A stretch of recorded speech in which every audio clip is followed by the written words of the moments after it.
what is our story? What are our values? The core values. Those were some of the first things that I set up.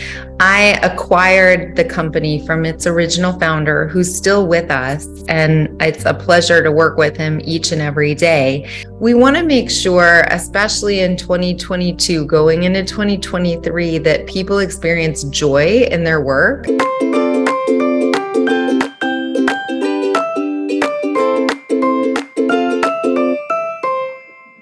Hello, welcome to Sam's podcast. I'm Sam. My goal is to create a better marketing strategy to build a sustainable and scalable business. I interview world-class marketing and sales leader, founder, CEO, and influencer to learn about their hard-earned experiences in building and growing their personal as well as professional brand. Today, my guest is Jennifer. Jennifer is one of prominent leaders, author, and CEO at FlexHR. At FlexHR is a payroll and outsourcing company. She had vast experience in sales and marketing and did an MBA from Kellogg University.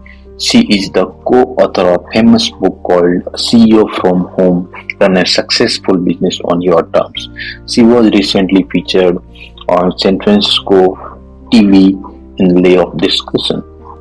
She will mainly discuss company culture and how a company set up a wisdom practice to create a better cultural environment.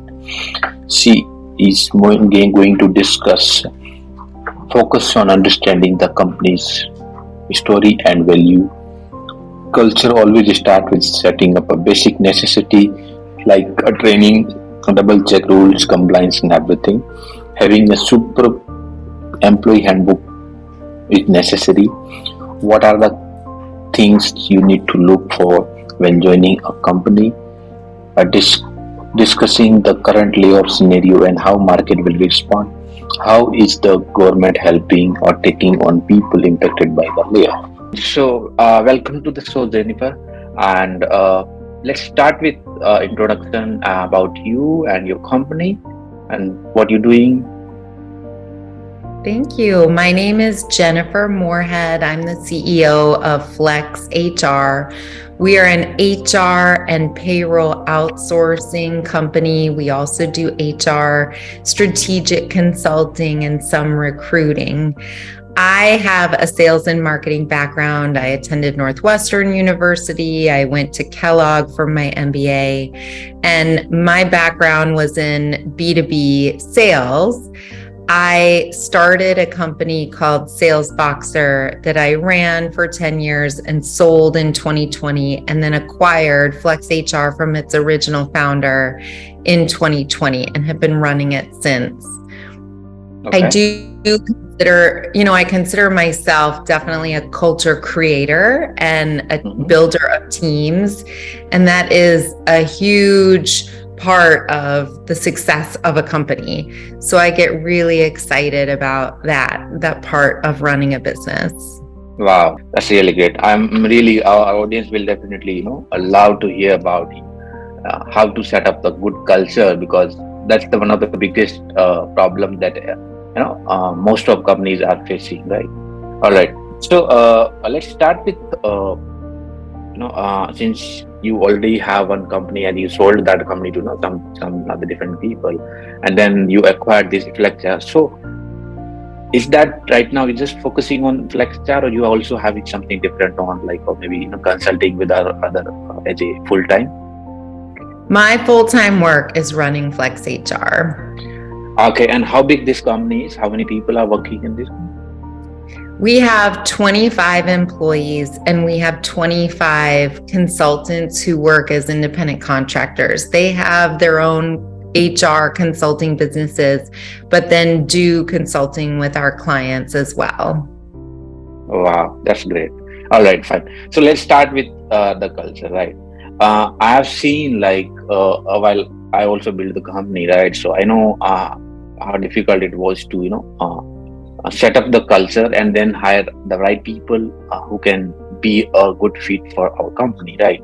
So what are the obstacle, or what are the things that you feel that setting up culture is not something that is already laid down or something, but it's something that a regular practice that we have to do. So what do you see from yourself, how to set up a culture which can be good for long term? Sure. I think that story is so powerful for humans, right? And so, what is the story of a company? I acquired the company from its original founder, who's still with us, and it's a pleasure to work with him each and every day. But that was a pretty powerful story to tell. You know, the background of him, the background of the company being started.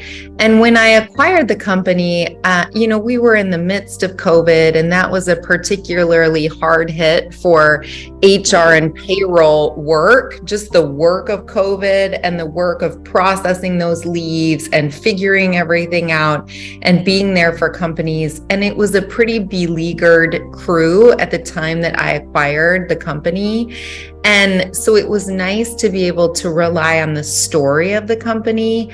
What is our story? What are our values? You know, the core values. Those were some of the first things that I set up, the story, the values, and making sure that we come together and celebrate instead of just get beat down every day by all the nuances of HR, the nuances of payroll, you know, the clients potentially having a bad day. We work very intimately with our clients day in and day out on their people. And sometimes that can get very messy. So I really focused on the story of our company, the core values, the wins, and set up and institutionalized ways to build that into our day-to-day culture. So for instance, we have a bi-weekly town hall meeting. We're for the most part remote. And so we get together on Teams. I lead that call, but we highlight different people within our organization. What have you been doing lately? What have you been doing lately? The quick wins. We highlight what's going on. We highlight the wins because we want to make sure, especially in 2022, going into 2023, that people experience joy in their work. Otherwise, what is it all for? Right? I think enough companies have caught on to that, you know, employees can find nice places to work now with good work-life balance and with people who care. And if you're not one of those companies, you're falling behind. Yeah, got it. Yeah, most of companies are doing, everyone wants to do, create a kind of very good culture, but it's not everyone cup of tea, I think. So some people will exceed and some people, fail in that. Okay, great. So how it's difficult to, because if you really wanted to create something, that means you have to set up some rules, you have to set up some compliances, right? And in a startup, especially for the startup, it's very hard because you don't have that much resources to set up everything. And most of the time, like, people don't believe in a startup, right? Because maybe like there would be high pay, but believing in the startup and setting up this whole rules and regulations, compliance is very difficult. So what is the main few things, or maybe what are the few parameters that you think that is very good to get started for the startup from the rules and compliance point of view? Sure. I think from, this FlexHR wasn't a startup. It was started in 2001 by the person who I bought the company for. And I'm fortunate that every one of our employees is very knowledgeable in compliance, especially for HR and payroll. That's what we do for our clients. So if there's anything where I fall out of line, as a leader for our company, I'm told immediately, hey, this, we have to fix this piece, we have to fix that piece. So I am judged very critically by my own people about that. So I'm lucky in that sense that the content of what we do is so focused on compliance. And so we really stick to the absolute best practices. One of our core values is ethics and how we value a strong moral compass, because at the end of the day, who are you without that type of reputation? So I think, but you're talking about like the compliance. I think, it's setting up a payroll and a process on HR side for my own people that makes them know that, everything is transparent. Everything that I say I'm going to do will happen. And that builds trust. I had to build a lot of trust very quickly because I was taking over from another leader who had been there. And so I needed to get some wins right away. One of the things that happened, and I think that, will be very valuable for startups, is that they didn't have a strong training module for the employees at our company. Yeah. And so I set that up right away. We absolutely have to have strong training for the people who come in. What is it that a FlexHR employee is supposed to know on the HR side, on the payroll side? And so we build in the rules of what they need to follow. They should already know it, depending on their interview, but we need them to know exactly what we expect. And so from the very beginning, from the job descriptions that they see that show exactly what an exempt or non-exempt employee will do, to when they come on board, our HR director takes them through exactly, this very, very strong process. And then the training that their hiring manager is going to do, we do the one-on-ones with the manager and their direct report every week or every other week. We have an executive meeting. We have a manager huddle twice a week in addition to that executive meeting. So there are those pieces that you set up to make sure things don't fall through the cracks. Okay. On addition to that, like you mentioned that, you set up all practice before, because for startup training, the biggest problem, right? Because they don't have that resources. So what is the right time? Because I have seen like many startup, even like when I started, so I personally I'm not HR, right? I don't have any background in that. So as a founder, like you have to start something for, and at least create a team of 20-25 people. So literally, till 35 people, we don't have any HR on place. Like we don't have full-time HR. So whatever I'm doing A to Z practice. And in that case, I miss a lot of things, right? Because I don't have that much, rules and practice on place, even training and all this that require a lot of other people, right? So do you think that this practice should start from the beginning, or it can be okay for maybe hiring at least few people, 20-25 people, and then you start setting up all these practices and at all? Because I have seen that people just make a startup, then they set up the practice, not at the beginning. Yeah. And I understand that. I understand that from being a founding CEO compared to being an acquiring CEO. There are differences there. And, you're starting from day one, just hustling and making sure that you are paying the bills on time and making sure that you're acquiring clients, that you're acquiring the right employees who have the right mindset to do kind of everything. It's not just a specific set of role. And you have to find the people who are really excited about that. So I do think, though, to keep you protected on the, a basic level, after one W-2 employee, you need to have workers' compensation in the US to be compliant, right? There are, regulations at 15 employees, you need to have a third-party administrator at any rate do COBRA for benefits. After 20 employees, after 50 employees, you need to offer benefits. There are many other pieces that I'm not listing here. So I think, Google is your friend at the beginning. If you know someone in HR, or know someone, who's willing to give you some of that advice. It's just like what you need to, it's the hustling that you have to do as a startup CEO, where you need to find a friend who's a lawyer, you need to find a friend who's in HR. But true HR professionals, good HR professionals are going to protect you as an employer. And so, it's critical to have your employees signing a confidentiality agreement so that your work and your intellectual property that you're developing is your own, because employees can turn on you, and it's very hard, and it's a hard and sometimes very costly issue for your company and for your startup.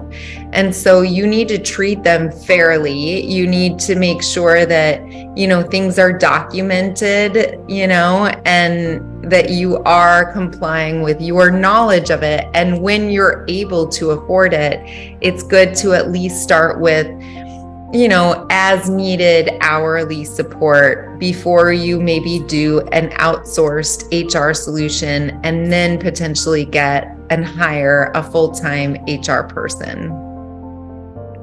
Okay, makes sense. Yeah, I wasn't aware about that. That much. Like, at least you should have something. If you have 20 people, 15 people, so you should have something on place. So okay, great.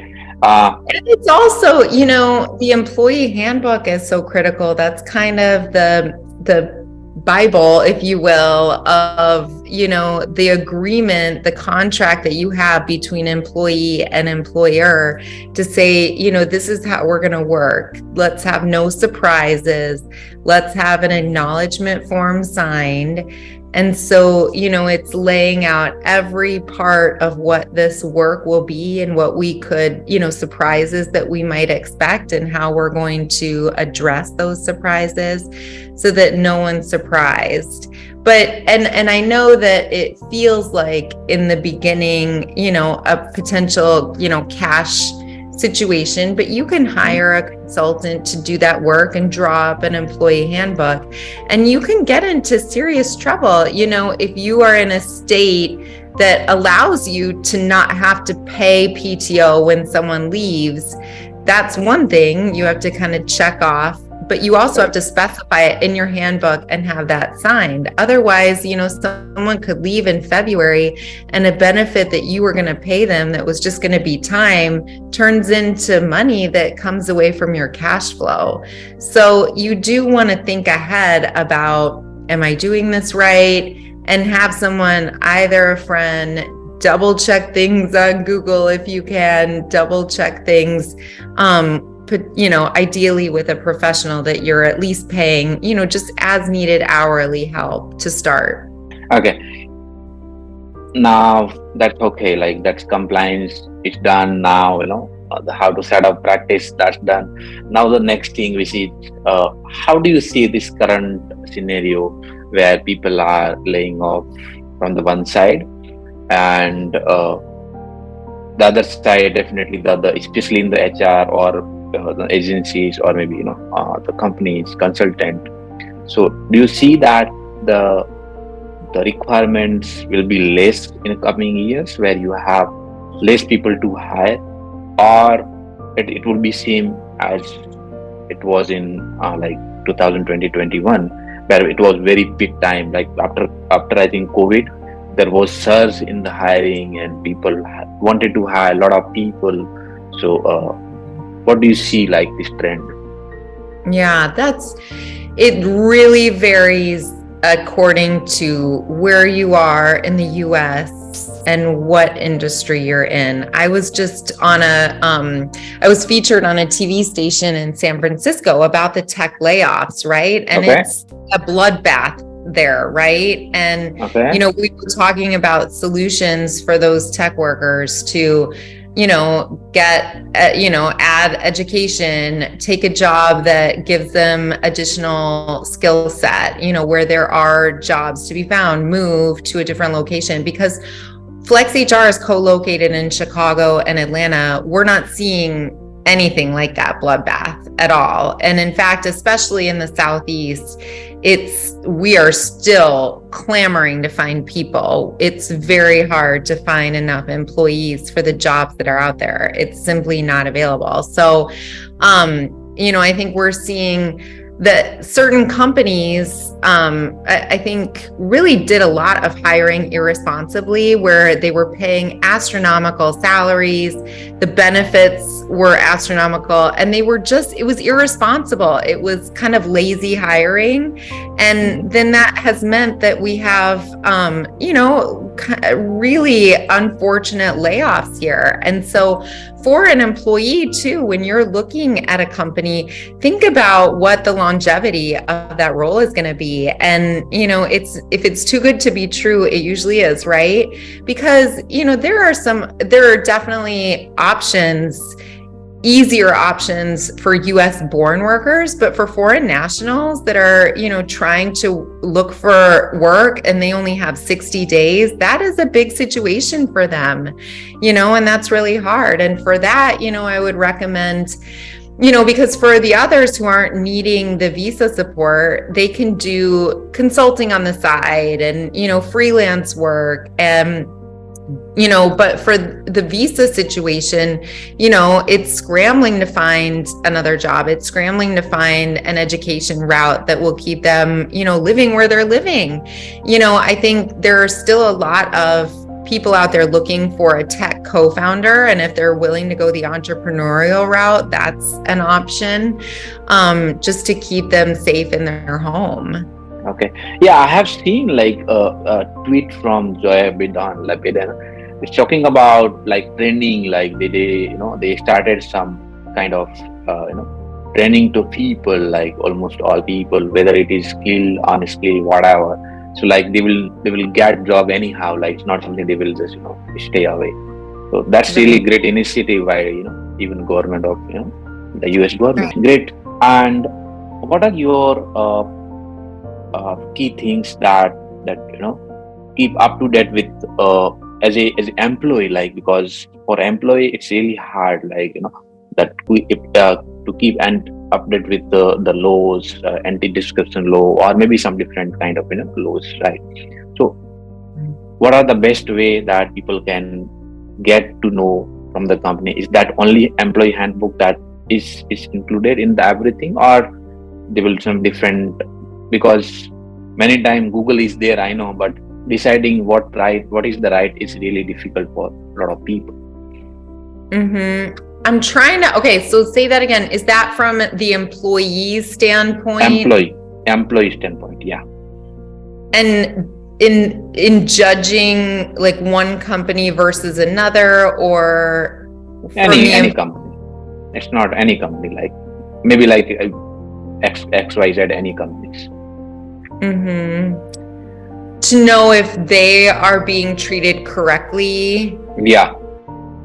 Okay. So I do think, when you get that offer letter at the very beginning, you really need to pay close attention to the pieces in that offer letter, because people don't do that generally. People don't do that. You need to see, what differences are there between if you voluntarily leave a job or involuntarily leave a job. You need to see that job description to see exactly what is going to be expected of you, to see, am I able to do this? Am I going to be able to stay at this job? And then you also should very much research the company and, the financial backing of that company, to look at, the leaders of that company. Do I trust the leaders of this company? It's a lot to do. You're giving your time and your energy and your expertise to a company. And so it's really important to pay attention to that at the beginning, to talk with friends, to have them look over, the offer letter, to have them, because we were talking about the tech layoffs, especially, on the West Coast. And, it's really important now for them to go back to those offer letters to see, where could I dig into places where I could find things to get from my company, and would unpaid leave be possible just to give me more of a runway to find that next move? So don't be concerned about the confrontation. I know a lot of people don't like confrontation, but you can do it very effectively and respectfully. And you can ask about that offer letter, and you can ask for certain things to be put in, because the company is asking a lot of you as the employee. So it's okay if you do it respectfully, and especially if you've developed a group of skills that are, hard to get, and they want you as the employee, you're in a good negotiating position to really ask for different things or clarify things to make sure it works for you. Okay, makes sense. All right, fine. So we have just 1 minute, and let's have a quick round. So just name a person or company who inspire you most, like Sarah Blakely, Spanx. Okay, great. And what do you do when you are not at work? I needlepoint. I do Pilates. I have kids, and I drive them around. I'm a chauffeur. Wow, that's great. Okay, great, nice. And how do you celebrate your success, like at a company? Sure. Every other week we do, the coffee break. We call it the coffee break, but it's really a town hall meeting. And we focus on those wins, because there are great things going on each and every day with my employees and what they do for clients. And so we really like to highlight that. Wow, that's great. And what are the best way if somebody wants to connect with you? Oh, you can connect with me over email. That's the easiest way. JMorehead @flex, like flexible, FLEXHR.com. All right, fine. Thanks. All right, thanks. Thanks, Jennifer, for joining us today. It's nice talking to you. Oh, great to talk to you. Good luck with your blog and your business. I can't believe you do it both. That's amazing. Thank you so much. All right. Have a good rest of the day. Bye-bye. Bye.